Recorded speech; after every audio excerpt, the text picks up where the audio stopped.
দ্বিতীয়বারের মতো আবারও সন্তানের বাবা হলেন রাজা। রাজা এবং মৌসুমীর সংসার আলো করে নতুন সদস্যের আগমন। নতুন সদস্যের আগমনে রাজা এবং মৌসুমী অনেক বেশি খুশি। রাজা প্রথম তার সন্তানকে বুকে জড়িয়ে ধরেছে এবং সন্তানকে কোলে নিয়ে খুশিতে অনেক বেশি আবেগপূর্ণ হয়ে গেছে। রাজার চোখ দেখে তখন মনে হচ্ছিল সে অনেক বেশি খুশি এবং খুশিতে তার চোখ দিয়ে পানি চলে আসছিল। প্রথম রাজা তার সন্তানকে কোলে নিলেন। দ্বিতীয়বারের মতো বাবা হলেন রাজা। রাজা আর মৌসুমীর ঘর আলো করে প্রথমবারের মতো তাদের সন্তান আসলো। সকলেই এই নবজাতকের জন্য দোয়া এবং ভালোবাসা রাখবেন এবং নবজাতককে দেখে মাশাআল্লাহ বলে যেতে ভুলবেন না।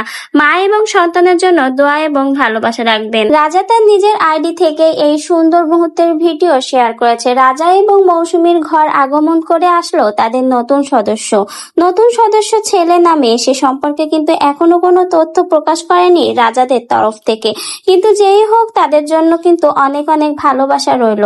রাজা দ্বিতীয়বারের মতো বাবা হয়ে অনেক বেশি খুশি। এ সময় রাজার সাথে দেখা গেছে পাশের বাসার ভাবি এবং তার হাজবেন্ডকে। তারা যেমন দুঃসময়ে তার পাশে ছিল, সুসময়ে কিন্তু রাজার পাশে রয়েছে। এই মুহূর্তটা আসলে প্রত্যেকের জন্য অনেক বেশি আবেগপূর্ণ। রাজাই কিন্তু প্রথম তার সন্তানকে কোলে নিয়েছে এবং সন্তানকে কোলে নিয়ে আসলে রাজা অনেক বেশি আবেগময় হয়ে পড়েছে। সেটা রাজার ফেস দেখলেই কিন্তু বোঝা যায়। রিসেন্টলি এই নিউজগুলোই কিন্তু সোশ্যাল মিডিয়াতে ছড়িয়ে পড়েছে। রাজা এবং তার এই সন্তানের সুন্দর মুহূর্ত ভিডিও দেখে কিন্তু আসলে অনেক বেশি ভালো লাগলো। সকলেই কিন্তু এই নতুন সদস্য এবং রাজা মৌসুমের জন্য দোয়া করবেন। তাদের সংসার আলো করে নতুন সদস্য এসেছে, তাকে নিয়ে যেন তারা আগামী পথ চলতে পারে এবং সুন্দরভাবে সামনের দিকে এগিয়ে যেতে পারে। দ্বিতীয়বারের মতো আবারও বাবা হওয়ার খুশি পেলেন রাজা।